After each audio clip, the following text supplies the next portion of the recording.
2010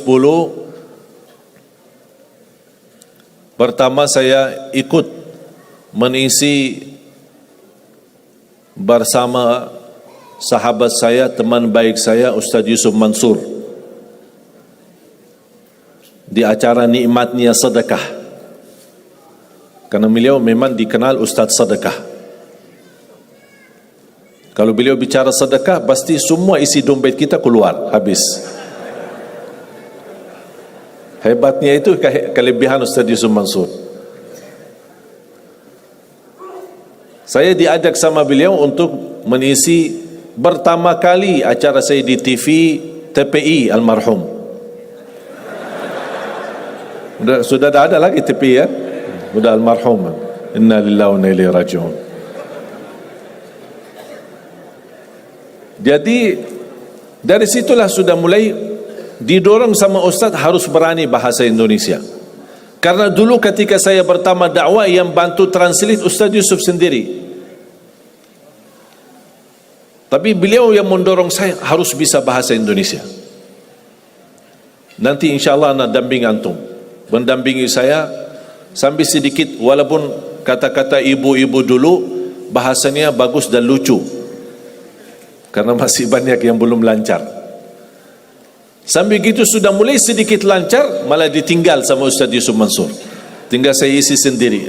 Antum sudah sendiri-sendiri aja.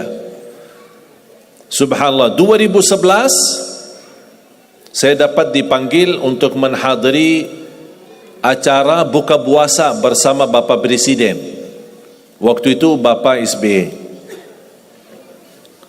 Saya diundang untuk menghadiri acara. Saya duduk di satu meja sama dubes Saudi, ada dubes Yaman, ada dubes Palestina, Mesir. Tidak jauh dengan meja Bapak Presiden, Wakil Presiden, Ketua DPR, MPR, semua hadir. Subhanallah, tiba-tiba penceramah yang ditugaskan acara kultum sebelum maghrib. Biasakan di Indonesia ada budaya sebelum buka puasa kan ada kultum lah, dipanggil ustaz atau siapa. Penceramah tidak datang karena macet, maklum Jakarta macet ya. Ternyata Allah punya rencana. Didatangi protokol, Pak maaf penceramah kita tidak datang. Ditunjuk Mbak Syekh yang isi. Saya kaget, apa yang mau saya isi? Depan presiden lagi. Akhirnya saya beranikan diri berbicara, sedangkan protokol sudah menyampaikan, mohon Pak jangan lama ya, maksimal 10 menit. Ya biasa protokol. Ternyata mereka salah hitung waktu. Saya habis 10 menit, saya turun, selesai tugas, duduk lagi di meja. Ternyata masih mau maghrib 40 menit lagi. Mereka salah hitung. Bingung apa mau isi lagi. Didatangin ustaz, salah satu imam Masjid Istiqlal, untuk baca salawat lah, Asmaul Husna, baca Asmaul Husna, baca salawat, baca subhanallah walhamdulillah wa la ilaha illallah wallahu akbar, sampai orang badan ngantuk, habis waktunya. Tapi masih ada waktu, belum maghrib. Saya didatangi lagi sama protokol, Bapak Presiden minta antum datang lagi, naik isi kultum sebentar sebelum maghrib. Saya kaget, kok ini satu acara tapi 2 kali saya isi. Saya naik panggung. Saya masih ingat pertama ketika saya naik, karena tamu yang hadir ada kan juga dari negeri sahabat, negara Arab dan negara yang lain. Pas begitu saya mulai berbicara, biasa saya menawali Assalamualaikum warahmatullahi wabarakatuh, Bismillahirrahmanirrahim, Alhamdulillahirabbil alamin, dalam bahasa Arab. Saya lihat Bapak Presiden kan ada alat terjemah di depan setiap tamu. Bapak Presiden mengambil alatnya. Begitu saya berkata amma ba'du, yang saya muliakan, yang saya cintai ayah kami Bapak Presiden Republik Indonesia, beliau kaget, langsung turunin alatnya lagi. Ini dengar langsung bahasa Indonesia. Karena dia melihat nampilan saya bukan orang Indonesia. Begitu alhamdulillah saya isi yang kedua kali, malah beliau panggil. Saya duduk. Dan saya cerita, nanti saya insyaAllah akan cerita salah satu cerita yang menyebabkan saya mendapatkan perhatian dari Bapak Presiden. Barangkali antum, kalau antum cerita, barangkali dapat perhatian. Nanti saya kasih tahu ceritanya. Mau kan ceritanya? Pasti mau. Luar biasa. Kelebihan Indonesia semua serba mau. Tak ada yang tak mau. Jadi saya duduk di samping Presiden, buka puasa sambil berbicara ngobrol. Dan subhanallah saya mendapatkan kejutan yang luar biasa. Langsung beliau berkata, mau enggak warga negara Indonesia? Saya jujur saja kaget.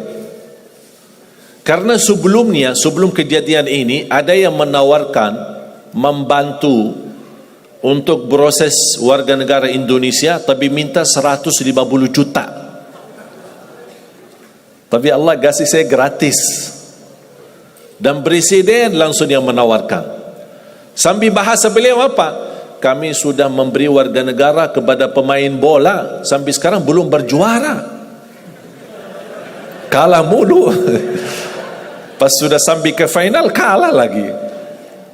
Mudah-mudahan kami memberi warga negara, mudah-mudahan bisa bermanfaat untuk Indonesia. Saya ingat persis bahasa beliau. Bahkan setiap saya bertemu beliau di acara besar atau hari raya Idul Fitri, pasti beliau ketika melihat saya, alhamdulillah, terima kasih sudah menjadi warga negara Indonesia. Saya bilang, terima kasih Bapak yang memberikan warga negara Indonesia.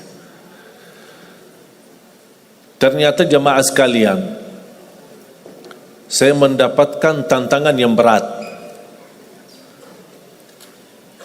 Warga negara Indonesia ada proses. Salah satu persyaratan, buat surat pernyataan mundur diri dari warga negara Arab. Di situ tantangannya. Apakah saya milih warga negara Arab atau milih warga negara Indonesia? Habis saya musyawarah sama orang tua, guru-guru saya di Madinah, mereka semuanya mendorong bismillah. Yang penting bermanfaat, dimanapun berada bermanfaat. Saya beranikan diri membuat surat pernyataan mundur diri dari warga negara Arab menjadi warga negara Indonesia. Ternyata keputusan ini menjadi takdir, dan takdir itu baik. Berjalan dalam berdakwah di Indonesia, diberikan kemudahan bahasa. Coba mohon maaf bayangkan, kalau saya masih bahasa Arab, gimana? Minat enggak entah hadir? Malas. Dah ngerti bahasa Arab lagi. Bagi translate lagi, lama lagi. Dan nyambung lagi, malas deh. Tapi alhamdulillah, karunia dari Allah memberikan kemudahan bisa bahasa Indonesia. Berdakwah langsung dari hati ke hati.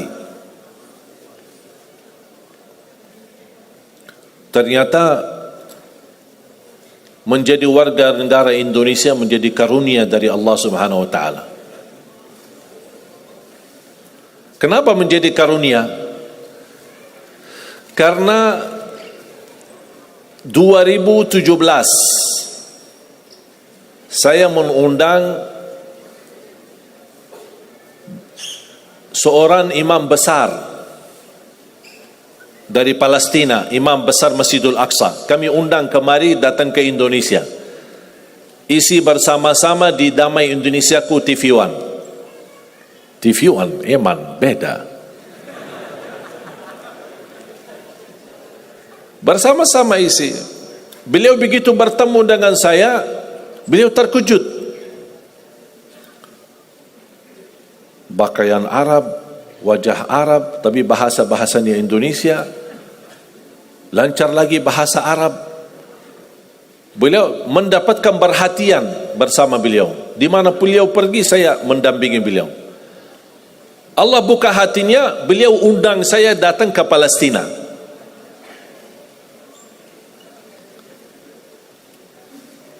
ternyata istimewa warga negara Indonesia.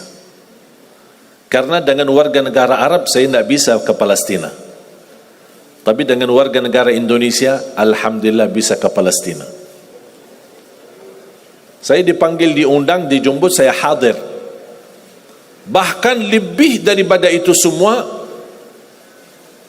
ketika saya dibawa sama beliau salat maghrib di Masjidil Aqsa, dan tanpa diberitahu, tidak dikasih tahu sebelumnya, tidak diinformasikan, pas muazzin sedang iqamat, qad qamatis salah, beliau imam besar Masjidil Aqsa dari belakang mendorong saya ke mihrab menjadi imam salat maghrib.